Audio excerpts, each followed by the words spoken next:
Tara, you're good at making up words. Yeah.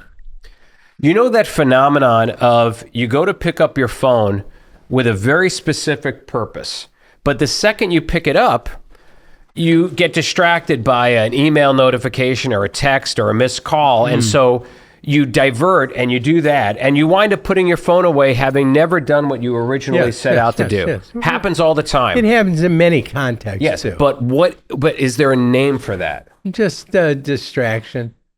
Yeah, giving into a distraction. Yeah, but that's there's. I don't think giving into a distraction like that, to having your eyes taken off the ball. But it happens all the time. I bet the Germans have some like Farfignugan type they're word very for it. good at that. Yeah, Schadenfreude, another one. For anything you can think of, which is they do seem to have. Well, what's interesting for what I don't speak German, but to a non-German speaker, it doesn't sound like a particularly beautiful language. No, French is beautiful. French is nice. It's amazing how descriptive their words are.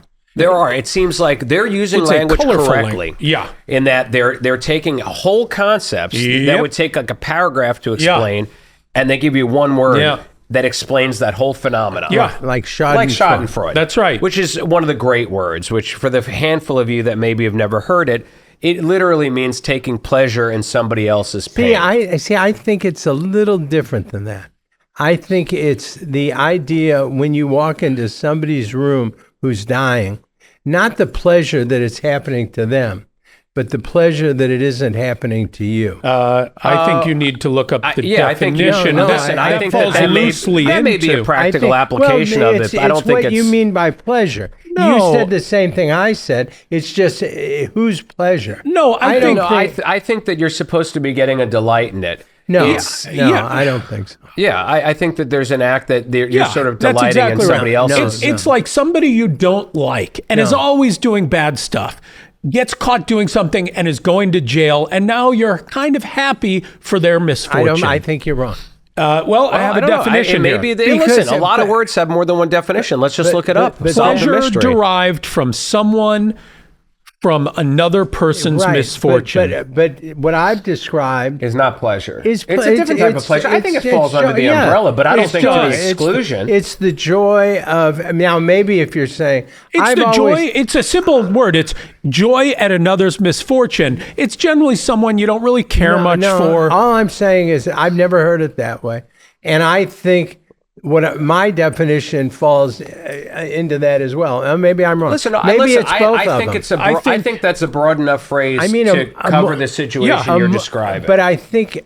But I don't think that's the primary intent. Yours falls into the definition, but I think you're trying to limit but remember what Germans are trying to do. They're trying to come up with a one word that implies a pretty complex set of feelings. The idea that you're happy when somebody you don't like, something bad happens to them, that's normal. The idea that you go into a hospital room I understand where you're going, but that's just pure Terry Crouppen. That's not... You would not have any ill wishes toward them, but you're just happy it's not you. There's definitely an ill intent in that. He's reading the definition. Wait, hold on. Here's the definition. What else to tell you? Pleasure is something good for you. So you're happy about somebody else's misfortune. No, you're happy that somebody else's misfortune you don't share. Why is that timer going off? What was I? I remember. I was chilling a bottle of ice water. We may have exhausted it. We've had this. The point is German. It may sound like a rough language, but it's a pretty incredible vocabulary. There is a linguistics expert out there. I'm talking. If there is a linguistics expert out there, please call 612-444-4444 and let us know what you think.